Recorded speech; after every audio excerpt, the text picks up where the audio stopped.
Let us ask you something unsettling. If Black people were truly inferior, why has the world spent centuries designing entire systems to keep them suppressed? If Africa were powerless, why have global powers poured armies, missionaries, banks, and media machines into ensuring it never rises? Think about it. Does a lion waste time caging a mouse, or only when it knows the mouse is in fact a lion? From the slave ships of the Atlantic to the coups engineered in mineral-rich states today, the pattern is chillingly consistent. Africa must never be allowed to fully awaken. Every continent has contributed to this suppression. Europe with colonial chains, America with propaganda and debt systems, Asia with silent complicity in resource plunder. But here's the question the textbooks will never ask. What exactly is the world so afraid of? Because if fear were only about melanin, they wouldn't sabotage economies, murder leaders, or censor history. The truth is far more dangerous. Africans carry something deeper, something genetic, spiritual, intellectual, and cultural, that if fully unleashed, would reorder the entire world system. And that forbidden truth is exactly what we are about to uncover. Let's get started.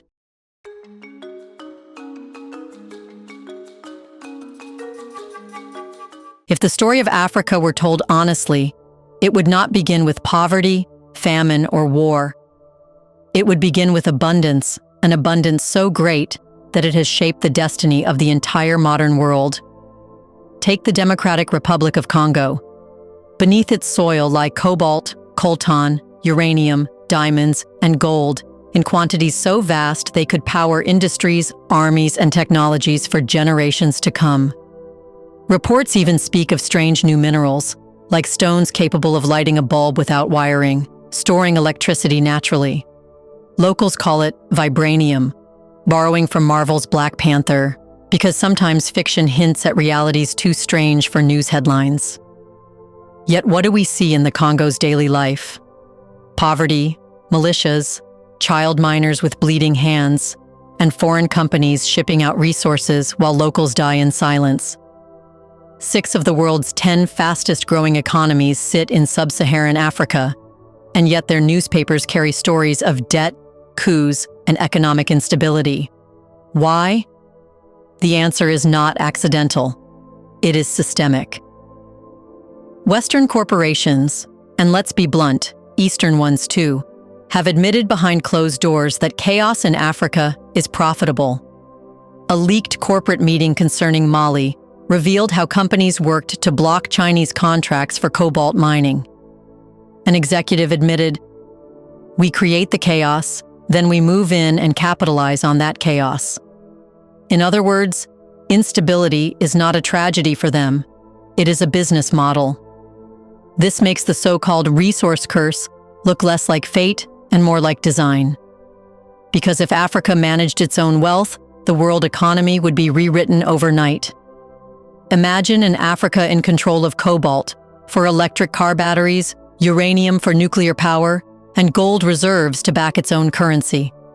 Imagine oil pipelines, rare earth minerals, and green energy infrastructure owned by Africans and traded on African terms. It would end the West's monopoly over progress and Asia's growing dominance. This is why leaders like Patrice Lumumba were assassinated, why Thomas Sankara was betrayed, and why Muammar Gaddafi was bombed. Not because they were dictators or threats to their own people, but because they dared to redirect Africa's resources back to Africans. And if that were to succeed, the illusion that Europe or America powers the world would collapse. Which leads us to an even deeper fear, one not rooted in soil, but in blood. If Africa's resources can shake the foundations of global power, then African bodies themselves present a far stranger challenge. Mainstream science has often danced around it, but research in anthropology and genetics suggests something profound, that sub-Saharan Africans possess deeper genetic coding than most other populations. While Europeans and Asians typically express 6 active DNA strands, Africans exhibit 9. At first glance, this might seem like pseudoscience or spiritual speculation. But when spiritualists, biologists, And even intelligence agencies whisper about the same thing. It demands attention. 9 strands do not simply mean more DNA. They imply heightened resilience, faster adaptation under stress, stronger immunity, and perhaps most controversially, a sharper edge in creativity and intuitive intelligence. Consider what this means. Africans have endured centuries of enslavement, colonization, famine, and propaganda, yet their survival and adaptability remain unmatched. They innovate under pressure, turning scarcity into invention. They generate rhythm, art, and ideas that resonate globally without billion-dollar labs or institutions. This resilience is not just cultural, it is biological memory, ancestral knowledge encrypted into DNA. And if that is true, then it makes sense why oppression is continuous. Why are communities flooded with drugs? Why toxic entertainment glorifies violence? Why poverty is manufactured? These are not random social accidents. They are deliberate dampeners, engineered distractions to prevent people from realizing what their bodies and minds already carry. Hatred of blackness, then, is a smokescreen. What the world fears is not skin color. It is what lies beneath it, which is a capacity, a memory, an inheritance that, if unchained, could upend the entire global hierarchy. And this inheritance expresses itself most clearly in the arenas where privilege cannot hide truth. Before we continue further, tell us, are you enjoying the video? If yes, please like and share the video and subscribe to our channel to watch more videos on Black Africa. Let's continue now. Where money and connections determine success, anyone can rise. But where only raw excellence matters, Africans dominate. The stopwatch doesn't lie when Usain Bolt shatters sprinting records. The racetrack doesn't bend for Lewis Hamilton as he rewrites Formula One history. The basketball court immortalizes Jordan, LeBron, and Kobe without asking about their net worth.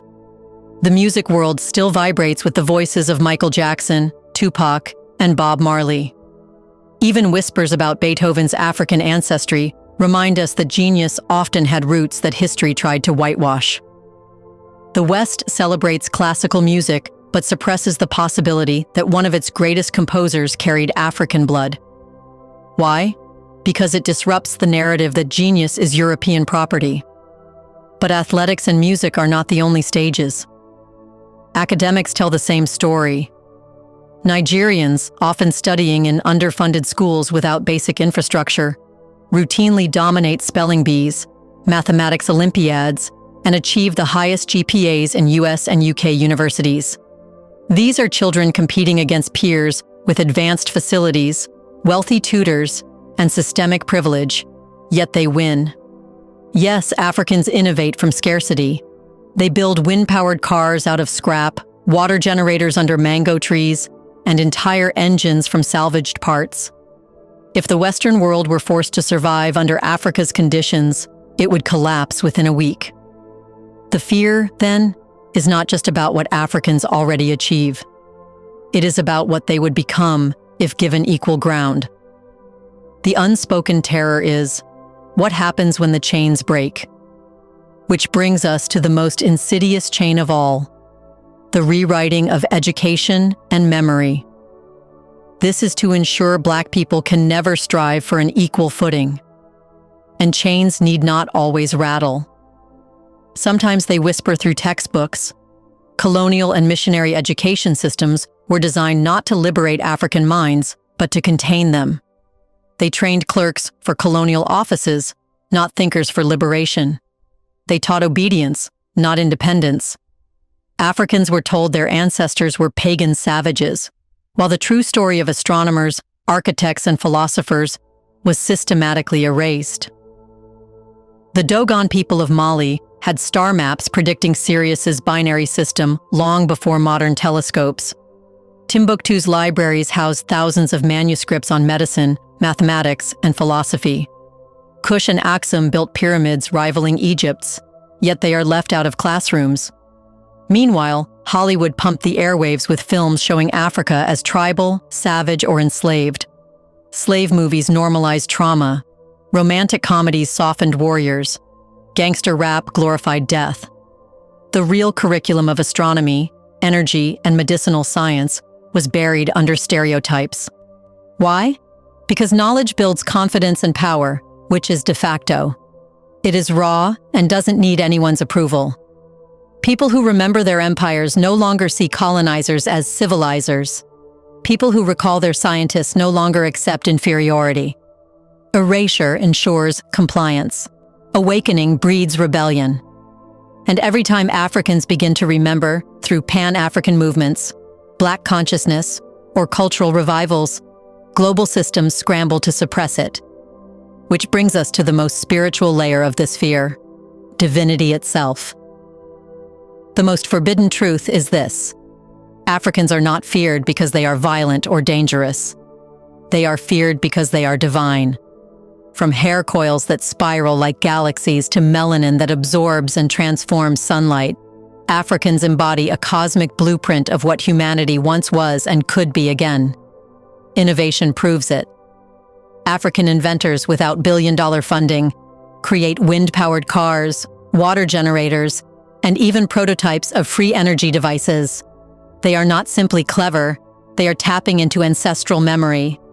This inheritance terrifies a world order built on artificial scarcity and control. History proves it too. Every time a Black nation rises, like Sankara's Burkina Faso with its self-reliance, Gaddafi's Libya with its gold-backed currency, Lumumba's Congo insisting on resource sovereignty, Tulsa's Black Wall Street thriving in America, it is violently destroyed, not because it failed, but because it succeeded. So, the forbidden reason why every other race fears Africans is that Africa is the original template, the source code of humanity, culture, and spirituality. If that source code reclaims itself, the empires built on its suppression cannot survive. So we return to the opening question: if Black people were truly inferior, why design entire global systems to suppress them? The answer is clear. Because Africa holds the keys to resources that power economies, to DNA that carries resilience and creativity, to cultures that birthed science and spirituality, to innovation that thrives even under oppression. The world does not hate Africa for its skin. It fears Africa for its light. And that fear is the ultimate proof that Africans are not merely survivors of history. They are the architects of its beginning, and if they awaken, the rulers of its future. What do you think? If Black people were truly inferior, why has the world built entire systems just to hold them down? Does it suggest there is a supreme power in Black people that they are aware of? In the comment section below, share your thoughts on why Hollywood is obsessed with showing Africa through trauma, slavery, and poverty, but never through its empires, inventions, or science. Do you want to watch more videos like this one? If yes, subscribe to our channel and press the bell icon next to it. We bring videos on Black Africa, its history, rich arts and culture, and things the world should know about. Thanks for watching, and until the next video, stay tuned.